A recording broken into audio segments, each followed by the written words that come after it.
Okay, let's say I've never been to Stockholm. Yeah. I'm showing up at your doorstep. Where are you taking me to breakfast?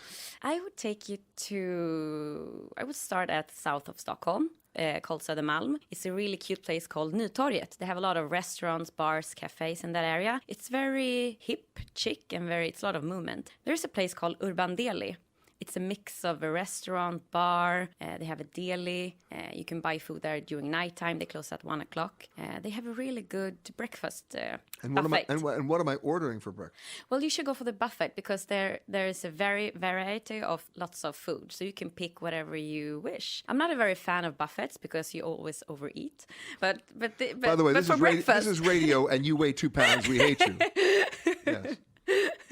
No, but this breakfast is very fresh, so you can have a variety of stuff. And it's very urban, it's very trendy, so you should definitely like it. And lunch? For lunch, I would take you to a place called Fotografiska. It's near Nytorget, also on Södermalm. They have the best view in Stockholm. It's actually a museum with photographs. And hence the name. Yeah, it's the name, Fotografiska, sure. Exactly. Have you been? I have not. No. I'm looking forward to it, yeah. Yeah, for sure. I should take it. They have the best view in Stockholm, and it's run by one of the most prestigious chefs in Stockholm, a very well-known chef. And he also has a good restaurant open for lunch, dinner, and also cafe. And it's also focused on greens, veggies, and veggies from the season. They also serve meat and fish, but it's secondary. So right. They focus on the greens, and the meat comes. Now, for dinner, for me at least, I love fish. Yeah, well, for sure. I would take you to Sturehof. Say that again? Sturehof. Okay. Have you been? I have not. I'm just trying to pronounce it. Yes. Wow. It's in the heart center of city Stockholm in Stureplan. It's a traditional Swedish restaurants with good Swedish fish and seafood.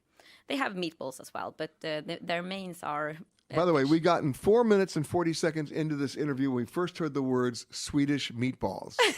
Really? Yeah, out of your mouth. Nobody's talked about it. What? That's true. It's crazy. You see, it's because of the green trend. Nobody want to talk about meatballs anymore. But people still eat them. They still eat them, yes. And I had 2 friends from Ecuador. I took them to Sturehof, and we ordered fish and the meatballs. And they were very happy about the meatballs. Well, they eat a lot of meat. Well, see, Swedish fish and the meatballs, that's your version of surf and turf. Kind of, yeah. Yeah. But in between lunch and dinner, I would actually take you for a Swedish fika. Did anybody recommend that before? You have to explain that. Oh, a Swedish fika. It's a Swedish... you have a cup of coffee, and then you have a cinnamon bun.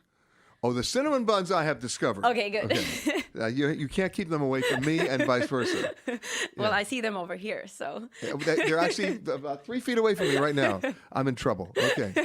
Me too. But the nice thing about the cinnamon buns is they're not overly sweet. That's true. It's a more subtle sweetness. Yeah, exactly, because it's a lot of cinnamon, and the cinnamon is actually not a sweet. It's not a sweet... it hasn't a sweet taste. So yeah, it could be that. All right, so coffee and that. Coffee and that before. And what are we calling that again? A what? Swedish fika. Fika. Yeah, fika.